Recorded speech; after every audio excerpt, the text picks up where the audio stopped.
So ayan mga boss, ayan, save na ang ating power lead natin. So ayan, nakasave na po ako sa electrician ng 500 ba yata yun, yung pagre-repair lang.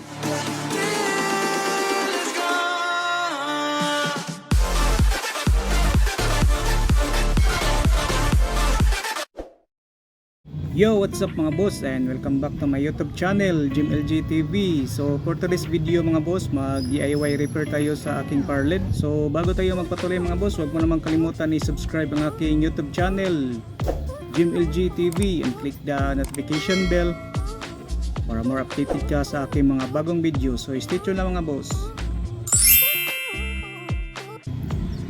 So ito ang aking power lead mga boss, ang Aerolites na MR5403. So i-plug natin mga boss sa power. Ayan. So hindi na siya umiilaw mga boss, saka sa display niya wala siyang display. Ayan, tingnan natin sa loob mga boss. So na-plug ko na ang kanyang power dito. So tingnan yung blower mga boss, ayan, gumagalaw.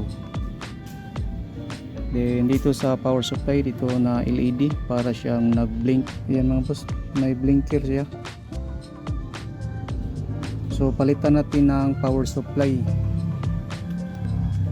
So ito mga boss, para hindi tayo mahirapan pa sa pag-DIY, so bumili na lang ako ng power supply. So 24 volts output siya mga boss. So yan, nabili ko sa CMC Electronics sa Cebu mga boss. So ito ang kanyang price, 850. So yan, nabili ko kahapon via Maxim. So Maxim na po ako bumili mga boss. Nag-book ako sa Maxim, then binayaran ko sa GCash ng CMC. So yan, palitan natin mga boss. So tanggalin ko ito yung power supply, so dapat naka-power tayo, off. I-unplug natin. So yan, meron pa siyang power sa kanyang blower, gumagalaw. So ibaklas natin ang kanyang power supply. So ito na ang kanyang power supply mga boss. Subukan natin i-check sa multi-tester. So yan mga boss, nakikita nyo yung LED, yan, nag-blinker. So yan, ganun ang kanya blower, parang moving lang, hindi siya mag-rotation. Check natin. Yan, kanyang tester moving, hindi siya stable mga boss ang kanyang power.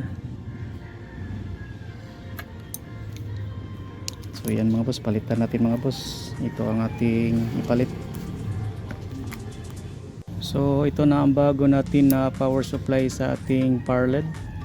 So ayan, tingnan nyo sa kanyang LED, ayan, stable na ang kanyang power, hindi siya nagbi-blink. Subukan natin i-check sa tester. Ayan, meron na siyang power, stable na ang kanyang power mga boss. So sira-sira na ang ating power supply.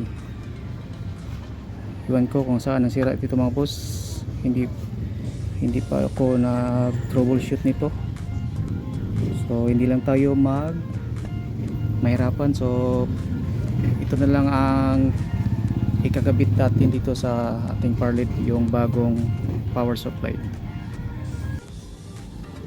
So dito natin ilalagay mga boss. So insakto ang kanyang, yung lalagyan ng screw, insakto lang. So ito na, naikabit ko na yung screw dito, dalawang screw. Din naikabit ko na yung input, power input dito mga boss.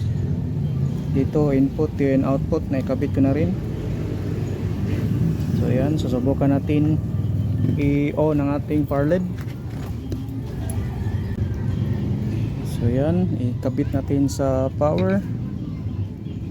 Yan, plug. So yan mga boss, meron na siyang blower. Ayan. So yan, gumagana na yung blower fan niya mga boss. Then ikabit natin ang kanyang, so meron akong naitanggal ito.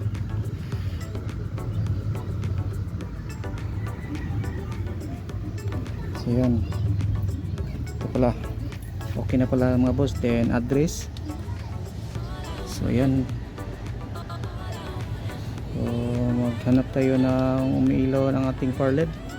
So yan mga boss, ayan, save na ang ating power LED natin. So yan, nakasave na po ako sa electrician ng 500 ba yata yun, yung pagre-repair lang. So yan, bago na ang ating power supply. So yung ating power LED mga boss, the same lang sa ating mga sasakyan. Yung sa ating motor, nangailangan ng palitan ng spark plug or oil.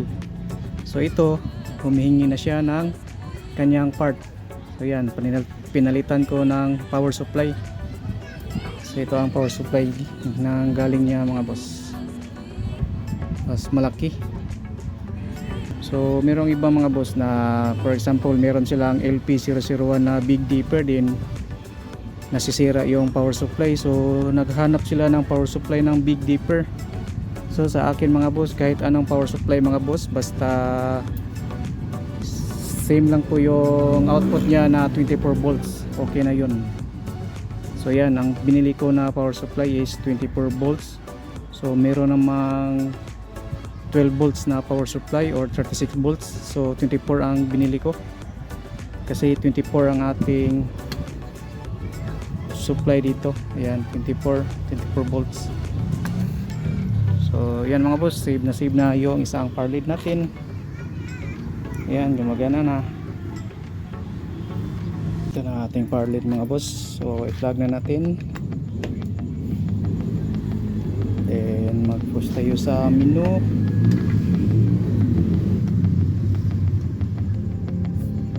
Ayan. Ayan, gumagana na ang ating power LED. Okay na mga boss.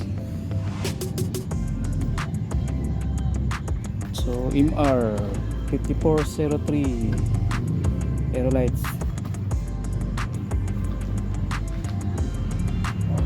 So mga boss, hanggang dito na lang aking video. Then wag mo naman kalimutan i-subscribe ang aking YouTube channel JimLG TV and click the notification bell para more updated ka sa aking mga bagong videos. So salamat mga boss and God bless.